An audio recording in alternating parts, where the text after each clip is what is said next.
Hey Leute, heute wird geschraubt. Dazu sind wir in unserer kleinen, aber feinen Radwerkstatt und wir wollen die Zeit aktuell in Quarantäne sinnvoll nutzen und mein Zeitfahrrad ein bisschen wieder auf Vordermann bringen, weil ich bin viel gefahren und es gibt das ein oder andere zu tun. Normalerweise werden wir da von Canyon unterstützt. Liebe Grüße an den Jens. Und an den dass Wolfi. du nicht, und an den Wolfi natürlich, dass ihr nicht zu uns kommen könnt. Aber Isolation ist gerade einfach wichtig. Und ich habe das große Glück, hier neben mir nicht nur meinen Trainer, sondern auch noch einen hervorragenden Schrauber stehen zu haben. Und deswegen übergebe ich gleich das Wort an Philipp, denn der hat euch zum Thema Schrauben viel mehr zu erzählen. Und ich soll heute auch lernen, Dinge selber zu tun. Da freue ich mich drauf, bin gespannt, wie ich mich anstelle. Ich glaube nicht so gut. Und Das werden wir sehen. was machen wir jetzt? Genau, lasst uns einfach mal eine Runde drehen über die Sachen, die wir vorhaben. So, einmal Lauri zur Seite. Du wirst heute folgende Sachen machen. Dumm im Weg rumstehen. Nein, das ganz sicher schon mal nicht. Wir gehen los. Und zwar, wir haben zu montieren eine neue Box. Und zwar von Radsport Ibert, vom Lasse. In dem Moment hier viele Grüße auch an den Lasse, die für das Canyon passen soll.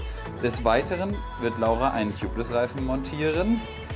Dann hat Laura ihre neue Kurbel von SRM bekommen für dieses Jahr, die jetzt im Übrigen auch zu laden ist.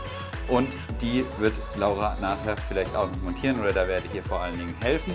Und Laura wird an ihrem Rad hier die Pulley Wheels nochmal in Ordnung bringen. Hier seht ihr, die sind tatsächlich mit Wake Up, Work Hard, Look Hot, Kick-Ass beschrieben. Das war extra für Hawaii gemacht. Seitdem stand das Rad eigentlich herum. Und wie ihr seht, die Reifen sind ein bisschen schwach auf der Brust. Und wir haben jetzt neue Reifen bekommen. Schwalbe hat tatsächlich nach einigen Jahren Entwicklungsarbeit den neuen Pro One TT rausgebracht, der jetzt zu haben ist und den wir benutzen. Und den wird Laura als erstes montieren. Dabei dürft ihr zuschauen und ich. Als erstes? Jawohl, das machen wir als allererstes. So, ab auf die Bühne, Lauri. Vielleicht noch, vielleicht noch ein paar Worte zu dem Reifen, wenn wir hier gerade dabei sind. Das wissen wahrscheinlich nicht viele. Laura fährt seit 2017 bei der 73 WM schon mit Tubeless-Reifen von Schwalbe und die ist im Prinzip die Wegbegleiterin dieses Produkts heute. Und wir haben ganz zahlreiche Varianten und wir freuen uns jetzt gerade extrem drüber, dass jetzt das Serienprodukt da ist, was auch ihr fahren könnt. Und Laura soll auf die 2020er Reifen ihr Laufrad-Setup umstellen. Und das machen wir gemeinsam. Der Stuhl der Wahrheit. Ich habe gedacht, ich nehme mal die Zeit, um zu dokumentieren, wie blöd ich mich anstelle. Oder vielleicht auch nicht, wer weiß. Vielleicht bin ich ein Naturtalent. Stoppuhr. Okay, wann geht's los? Du bist mutig, weil Zeig euch, es tatsächlich einige Sachen zu tun gibt. Ja, aber wann geht's los jetzt? Jetzt geht's los von mir aus. Okay. Ventil.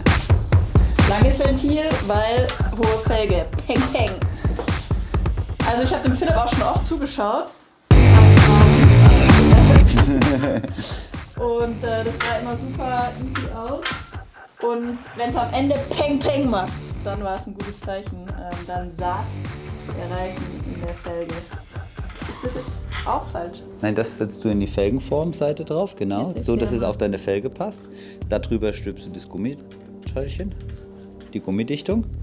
Und Vielleicht da brauchen wir drüber hier setzt du jetzt die eine- Schraube. So, und jetzt darfst du schrauben. Eine closere Aufnahme, ich glaube, Nö. das ist Das siehst du doch gut. Und drücken. schon wie ihr seht das. Dann lass mich mal drücken. Das ist nämlich immer, ihr Männer, dann sollen wir was machen selber und dann plötzlich sind die Finger wieder dran. Jetzt muss ich das auch durchziehen. Okay. Gut, dann kippst du das Laufrad Aber zu. guck mal, ist das jetzt richtig? Das sitzt nicht ganz out. Na, das hast du jetzt zu früh. So, jetzt nochmal drehen. Aber dann dreht sich's mit. Nein. So, jetzt hast du es überwunden, jetzt hält sich das. Zack, dann sitzt es eng. So, am besten drückst du hier nochmal richtig fest drauf. Kannst dazu auch zum Beispiel einen Schraubendreher nehmen und eine Zange, um von der Seite fest zu drücken. Am liebsten nichts Spitzes. Ich kann mal für dich drücken. Du drehst unten, ich drücke einmal. Aber ich soll es ja alleine machen. Ja, das geht schon. Das So, jetzt geht drehst du schon. es wieder. Nur dann verschiebt sich das wieder. Genau, drehen.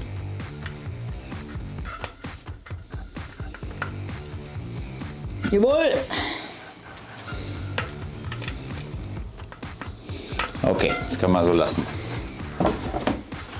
So, Ventil reingedreht. Jawohl. Jetzt kommt der Reifen. Reifen, einmal Laufrad zu dir kippen. So, Reifen, einmal oben übers Ventil führen. Genau. Was meinst du mit oben übers Ventil? So, da und einklicken. Achso, also einmal einbauen. Genau, einmal den Reifen auf einer Seite reinsetzen, bitte. Und was ist, wenn er immer wieder rausspringt? Da brauchst du jetzt ein bisschen Geduld. Hier läuft eine Stoppuhr. Ich stehe unter Druck. Was mache ich denn, damit es nicht immer wieder rausfliegt? Also soll ich dir mal zeigen? Ich glaube, ich nehme die Felge gerne so vor den Bauch. Dreh mal die so flach vor dich. Aber ich habe nicht so lange Arme. Doch, das reicht locker. So, und jetzt kannst du es Schrittchen für Schrittchen da reindrücken. Ja, okay, ich hab's gleich. Ich hab's gleich. Oh, Ja, drücken. Jawohl. danke, Schwalbe. Es gibt nämlich Reifen, da geht es richtig schwer. So, drehen, andere Seite. Jetzt wieder oben am Ventil einhängen, bitte. Guck, dass da der Sitz richtig gut ist. Ja. Ich erkläre währenddessen schon mal ein bisschen, also es ist ein bisschen unfair. Ihr habt zwei verschiedene Möglichkeiten an Sealants zu verwenden. Der Doc Blue von Schwalbe funktioniert super. Wenn ich ihn im Rennen verwende und weiß, dass ich das bei Laura relativ schnell wieder aus dem System rausnehme, dann verwende ich auch immer noch ein bisschen Race Sealant damit. Aber das müsst ihr selbst wissen, wie ihr es braucht. Bitte noch nicht den Reifen ganz einhängen, denn da müssen wir jetzt gleich Milch einfüllen. Ah, das ist gut, weil ich hätte es gerade auch nicht geschafft.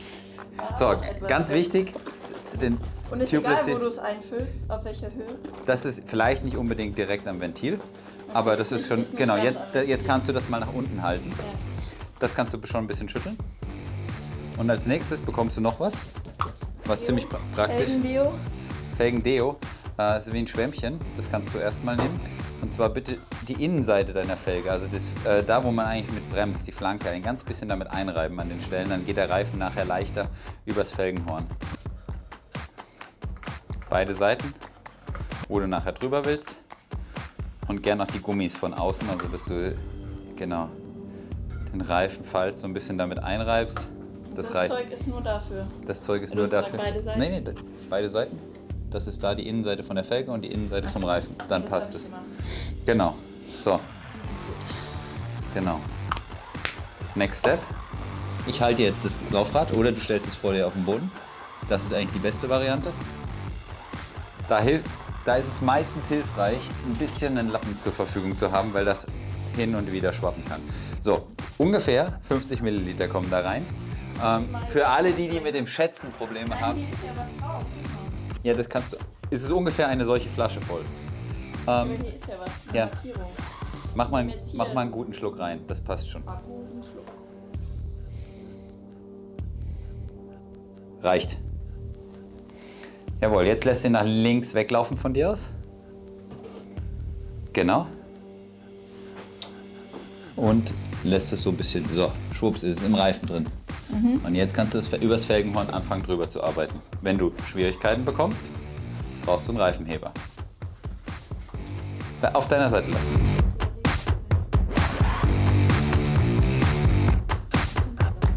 Dann dreh dich. Okay, ich brauche einen Reifenheber. Du brauchst einen Reifenheber, Ja, voilà. jetzt rutsche ich ja schon ab. Dann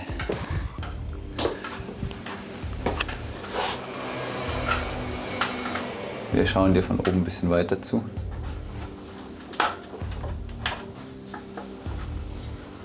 Aber jetzt wird es auch ganz schön rutschig von dem Zeug. Kann ich mal den Lappen haben? Du musst von beiden Seiten reinarbeiten. Das sieht super aus, genau. Und jetzt in der Mitte ansetzen, den Reifenheber. Aber ich komme nicht rein. Doch, kommst du rein. Übers Felgenhorn, von unten reinschieben. und den Reifenheber nach oben hebeln und seitlich festhalten. Jawohl! Erster Peng, nächster Peng. Den kriegst du hin. Wunderbar. So. Das ist schon mal geil. Bevor du dich zu... Mal kurzer Zwischenstand, doch. Ich freue mich schon mal. 6 Minuten 30. So. Danach kannst du ja nochmal schnell zeigen, wie das schnell geht. Normalerweise hättest du jetzt einen Tire Booster aufgepumpt. Drehen wir den Reifen jetzt so, dass das alle sehen können. Genau. Wir haben einen Kompressor dabei für uns, aber Tire Booster tut es genauso.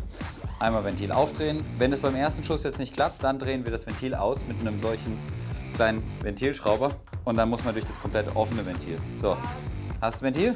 Gut, schauen wir mal, ob es klappt. Jetzt kannst du nochmal knallen, gell? Da unten hat es nochmal plopp gemacht. Ja, jetzt haben wir aber 7 Bar drauf. Fast. Ja, kannst du abmachen. Runterdrücken. Fertig. Soll ich jetzt auf Stopp drücken? Du kannst auf Stopp drücken. 7 Minuten 20! Jetzt kann man noch ein bisschen die Milch verteilen. Ja. Richtig? Würde ich tatsächlich empfehlen, den Reifen dann relativ bald zu bewegen ein bisschen. Ja. Bewegen im Sinne von Radfahren oder so. Nee, gerne tatsächlich eine Runde fahren. Dann ist das Aber System wenn man richtig jetzt gerade dicht. nicht mehr draußen Radfahren kann, dann Ja, aber alleine bewegt man alleine so mal. darfst du ja Rad fahren. noch. Ja. Manche aber auch nicht mehr. Ja, Lauri, 7 Minuten, deine erste Was Radbaumaßnahme. sagst du, war das jetzt gut oder schlecht? Fürs erste Mal ging das richtig Und flink. wie lange brauchst du so? Also ich würde sagen, dass ich pro Reifen in unter 2 Minuten bleiben kann. Sollen wir das mal testen? Ähm, Haben wir noch einen? wir haben noch ein Hinterrad nachher zu bauen, das ist gerade noch verbaut. Okay, dann kommt das aber noch. Das machen wir später noch. Ich würde sagen, dass du jetzt noch die Box vom Lasse einschraubst und dass ich noch ein bisschen was über deine Räder erzähle. Okay. Während Aber die 7 Minuten 20, die stehen schon mal, ne? die stehen schon mal, das ist auf jeden Fall... Zu unterbieten und wenn ihr zu Hause beschließt, die Zeit zu nutzen, um Tubeless-Reifen zu bestellen und zu montieren, dann bin ich gespannt, wie schnell ihr seid. Jawohl, schau mal, der Lasse hat sich hier was einfallen lassen. Kann man vielleicht auch da zeigen. Da hinten kann das eingeschraubt werden. Die Box heißt wie dein Fahrrad, ist von Lasse Ebert bei Radsport Ebert gemacht. Und du darfst die vorsichtig Das einschrauben. Coole ist ja, dass in deinem der Lasse quasi für ganz viele Fahrradmodelle mittlerweile die Boxen individuell bauen kann. Ja, du musst dich einmal um dein Radl rumbewegen, dann kannst du es von innen einschrauben. Genau, und währenddessen würde ich ein bisschen was zu Lauras Fahrrad erzählen, während sie von da hinten ihre Box einschraubt. Laura hat an ihrem Rad nämlich alle Teile von Ceramic Speed verbaut. Das heißt, wir haben den Ceramic Speed Cage hinten sogar mit den Kick-Ass Edition in den Pulley Wheels.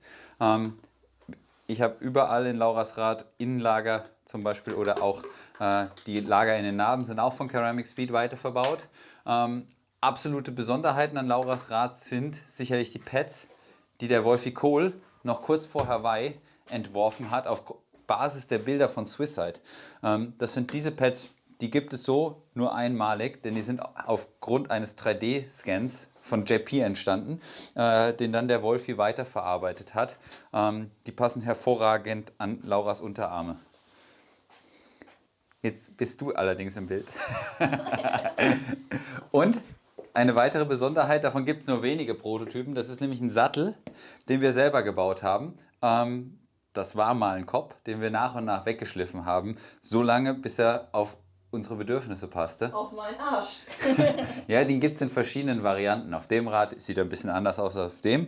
An dieser Stelle auch mal ein Dank an Christoph Trautmann, der uns beim Sägen geholfen hat. Genau. Und von daher sind das so ein bisschen die Besonderheiten an Lauras Fahrrad. Komm mal wieder da raus.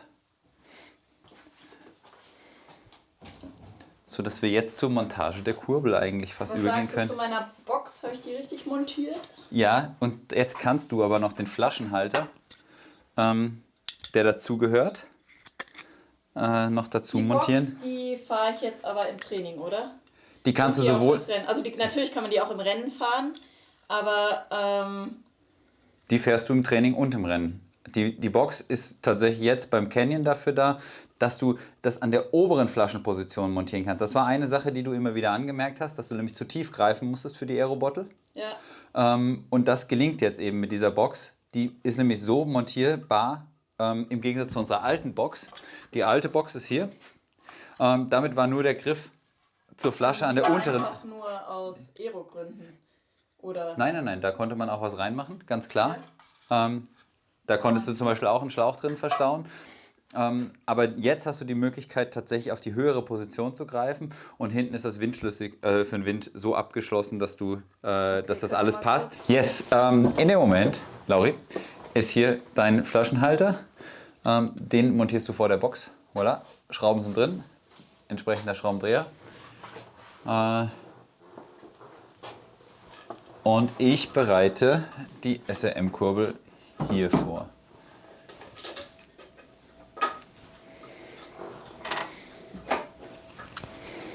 Darf ich dir meinen Pro-Tipp verraten? Natürlich. Und zwar habe ich hier Sandpapier drin, damit die Flasche an Unebenheiten auf der Straße nicht rausfliegt und ich sie verliere. Was dadurch allerdings passiert, ist, dass die Flasche ein paar Kratzer kriegt. Während Laura ihren Flaschenhalter montiert, bereite ich die Tretlagermontage von Laura vor. Das heißt, ich habe die SRM-Kurbel bisher geladen schon, das was jetzt neuerdings möglich ist, man muss es nicht mehr einschicken. Ich habe der Laura ihre Kettenblätter montiert. Das ist jetzt in dem Fall ein 42er kleines Blatt und ein 55er als großes Blatt. Zugegebenermaßen ist das wohl wirklich für die Ebene und für Rennen. Aber es bekommt Aber es kann auch sein, dass ich nach der Quarantäne jetzt so brutale Beine habe. Ja, brutale Beine, dass das Ganze überhaupt kein Problem wird. Genau. Fertig. Wunderbar. Auf der Kettenseite kommt ein wenig Lagerfett dazu.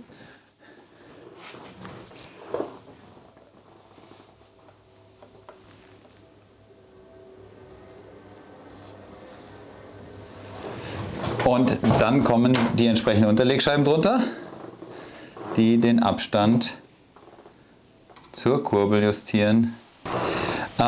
Jetzt bin ich ready und kann die Kurbel montieren. Das heißt, es kommen die kleinen Unterlegscheiben drauf. Auf die Kurbel kommt noch ein kleiner Sprengring, der dann angezogen wird, bevor man sie setzt. Ganz wichtig, die Kette nicht vergessen. Passiert, glaube ich, jedem Mal. Sowohl auf der hinteren, beim Montieren, wahrscheinlich hat das jeder schon mal gemacht, dass er die Kette aus Versehen nicht über alle Ritzel gezogen hat oder nicht über alle Rädchen. Da ärgert man sich ganz besonders. Genau, und so jetzt kann man die Kurbel Schritt für Schritt reindrücken. Sitzt, passt, läuft. Bisschen die Position justieren. Gucken, dass das sitzt.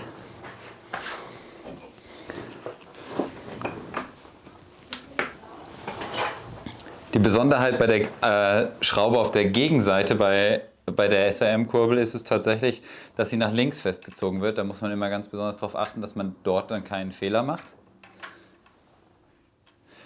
Und ich bevorzuge es auch tatsächlich die Teile, die empfindlich sind, mit einem Drehmomentschlüssel zu montieren. Gerade wenn das so teure Räder sind wie die von Laura. Da würde ich tatsächlich mich ungern auf mein Handgelenk verlassen. Was ich bei einer Sattelschraube durchaus tue, mache ich aber bei einer Schraube an der Kurbel nur sehr ungerne. Da setze ich einfach darauf, dass mein Drehmomentschlüssel mir sagt, wann gut ist. Und das war jetzt genau in diesem Moment. Genau, Kurbel sitzt, Rad dreht, hat leider die Schaltung schon direkt aufs obere Blatt gesetzt. Wir sind ready. Das Rad läuft, die Kurbel ist montiert. Immer großes Blatt. Pedale benötigst du noch. Ja, hast noch ein paar Pflegearbeiten zu tun, Lauri. Ja. Aber ich glaube, darauf kannst du wirklich stolz sein. Und zwar beim ersten Anlauf, Tubeless-Reifen, perfekt montiert. Schafft nicht jeder. Nicht jede. Aber nur Mut. Es ist einfacher, als ihr denkt.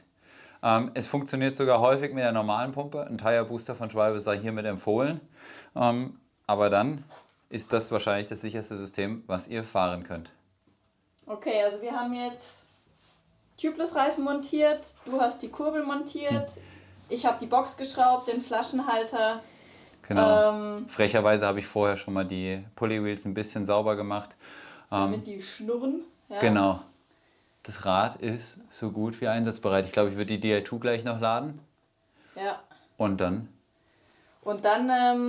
musst du wieder auf die Rolle damit. Muss ich wieder auf die Rolle damit und leider noch etwas warten, bis es wieder draußen zum Einsatz kommt. Und nein, du dann kannst ja draußen fahren, aber irgendwann eher alleine.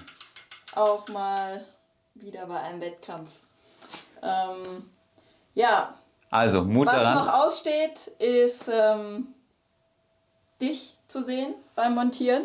Ja.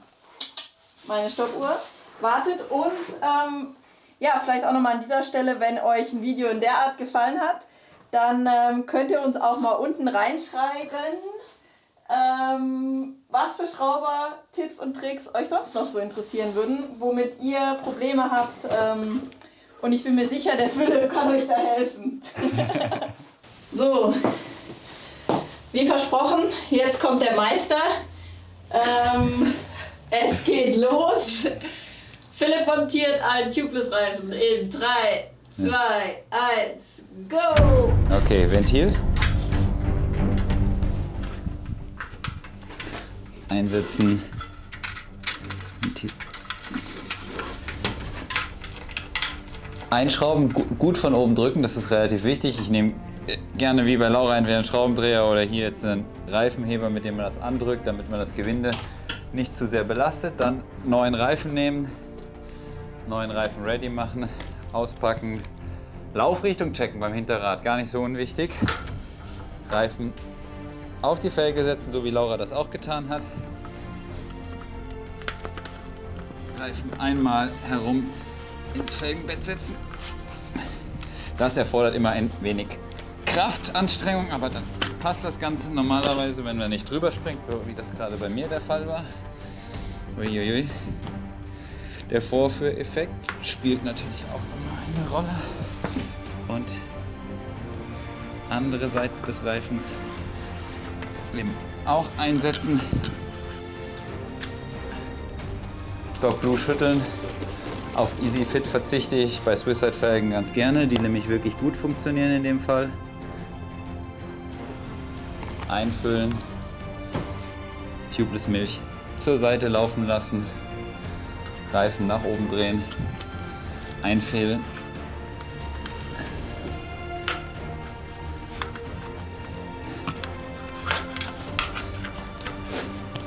Einmal das Ganze setzen lassen. Brauche ich noch einen anderen Reifenheber. So, ich gebe mal kurz einen Zwischenstand. Wir sind bei 1 Minute 50, Philipp. Ja. Meine Ansage wird trotzdem halten, auch wenn ich es jetzt nicht mehr reinigen kann. Was habe ich gesagt? 2,5 Minuten, ja?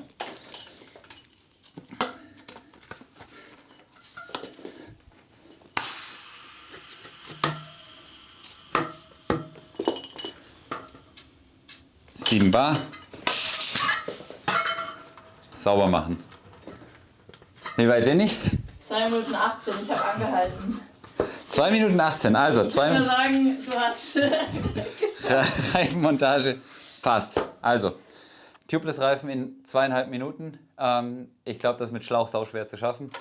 Ihr habt gesehen, dass ich zwischendrin noch einen Fehler gemacht habe und ein kleines Milchmassaker. Das gehört übrigens dazu. Man darf keine Angst davor haben, dass ein bisschen was von der Latexmilch rauskommt, aber ansonsten ist das wahrscheinlich das beste System, was ich je benutzt habe. Vielen Dank fürs Zuschauen von diesem Video der etwas anderen Art. Ja, sagt gerne unten in den Kommentaren, ob euch das gefallen hat, ob ihr mehr davon wollt und ob wir da eine richtige Schraubserie reinstarten sollen. Falls euch langweilig ist und ihr noch mehr Videos schauen wollt, dann klickt einfach mal in meine anderen Videos rein. Bis zum nächsten Mal.